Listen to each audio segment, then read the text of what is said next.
Kepada seluruh narasumber, apakah bijak membuka usaha baru pada saat ini dan juga apa risiko terbesarnya? Dan mungkin bisa disampaikan baik Pak Taufik atau Bu Mimin, usaha seperti apa yang sekiranya cocok dilakukan ketika orang ingin menambah penghasilan? Apakah memproduksi suatu produk atau mungkin cukup jadi reseller barang dan atau ada tips lainnya? Silakan mungkin ke Pak Taufik terlebih dahulu. Ya, terima kasih Mas Gilang. Ya memang tadi salah satu quotes yang disampaikan Bu Mimin bahwa cash is king gitu ya, tetapi cash flow itu is queen. Artinya apa? Bahwa kita ya uang itu pasti kita spend gitu ya. Maka dalam kondisi seperti ini kita harus coba melihat atau mencari penghasilan tambahan ya. Saya kira apapun strateginya ya, entah itu membuka usaha baru atau kemudian menjadi reseller, asal sebenarnya kita harus kalau dari saya pribadi kita harus tahu dulu sebenarnya arahnya kemana ya. Tadi saya sudah berikan contoh sederhana, misalnya riset ya. Kita nggak bisa kemudian asal kemudian jualan atau asal menjadi reseller, tapi kita harus melihat atau mengamati terlebih dahulu sebenarnya masyarakat itu cenderung konsumennya seperti apa gitu ya. Kita perlu melihat, atau misalnya kita lihat di lingkungan kita sebenarnya apa sih yang dibutuhkan masyarakat yang paling banyak gitu ya. Mungkin sekarang kita bisa melihat orang butuh banyak masker ya, itu mungkin salah satu cara. Artinya apa? Kita coba lihat peluang di sekitar kita, kira-kira market itu butuh apa gitu ya. Riset-riset yang sederhana yang kita lakukan itu saya kira akan membantu bagaimana kita bisa mengambil keputusan yang tepat ya. Entah itu kemudian kalau kita tidak punya modal, kita bisa awali dengan menjadi reseller misalnya ya. Atau kemudian nanti bertahap kalau kita sudah punya modal yang cukup, kita bisa kemudian mencoba untuk mandiri dengan misalnya ya membuka toko sendiri atau misalnya memproduksi sendiri. Asal yang menjadi hal penting adalah bagaimana kita bisa melakukan riset terlebih dahulu supaya keputusan kita itu menjadi keputusan yang tepat. Begitu Mas Gilang. Baik, mungkin Bu Mimin menambahkan? Iya. Kalau tadi pertanyaan apakah bijak membuka usaha baru ya, sebenarnya ya bijak-bijak aja, karena kan kita harus lihat kondisi sekarang itu seperti apa.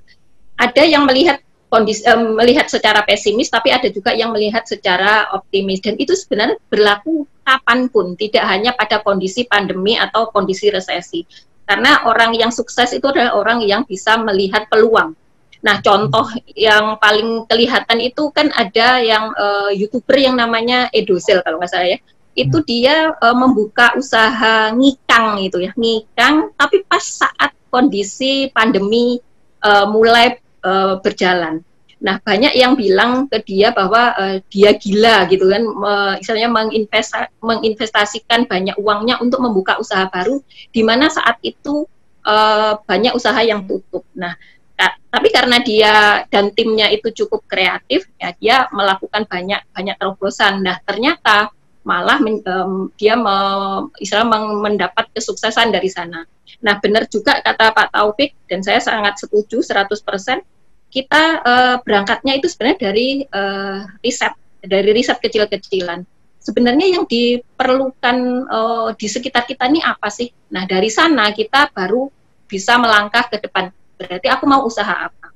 Jadi kalau contoh misalnya, pasti sekarang yang banyak dibutuhkan adalah makanan tuh pasti tetap sampai kapanpun makanan tetap dibutuhkan. Nah, kalau misalnya kita mau melihat dari kondisi kita masing-masing, sebenarnya kemampuan kita itu apa? Misalnya kalau saya punya kemampuan memasak, ya coba aja kita memasak. Tapi aku nggak bisa memasarkan. Kita coba gandeng teman-teman kita yang pandai melakukan marketing. Karena ini ada juga yang dilakukan oleh teman saya seperti itu. Dia kurang pinter masak, tapi dia pinter marketing. Nah, dia kemudian menggandeng beberapa temannya yang pinter masak. Nah, dia akhirnya yang memasarkan. Dia memasarkan produk-produk dari beberapa temannya dia itu, dan kalau saya lihat sih cukup sukses ya. Jadi dia dari sana. Nah, ini kan simbiosis mutualisme. Yang satunya pinter masak tapi tidak punya kemampuan atau skill untuk marketingnya, tapi ada teman yang satunya pinter marketing tapi dia tidak bisa memasak kayak gitu. Nah, ini coba digali sumber daya dari diri dan orang-orang di sekitarnya, sehingga mereka bisa bekerja sama agar bisa berjalan, istilahnya maju bersama-sama juga gitu. Nah jadi tapi jangan ikut-ikutan, artinya yang satunya misalnya yang aku lihat ini kalau ikut-ikutan tuh kasusnya adalah tahu susu misalnya. Tahu susu ini tadinya kan cukup ngetren. Nah ternyata yang ngikut ini banyak banget karena cara buatnya cukup gampang ternyata. Nah tapi kemudian pasti ada tahap yang orang menjadi sangat tidak tertarik lagi terhadap tahu susu sehingga usahanya ya akhirnya tidak berjalan lama. Jadi kalau bisa ya pilih usaha-usaha yang sebenarnya tidak hanya ikut arus, jadi memiliki keunikan tersendiri, entah itu dari rasa, entah itu dari tampilan dan lain-lain kayak gitu. Nggak masalah, tetap lakukan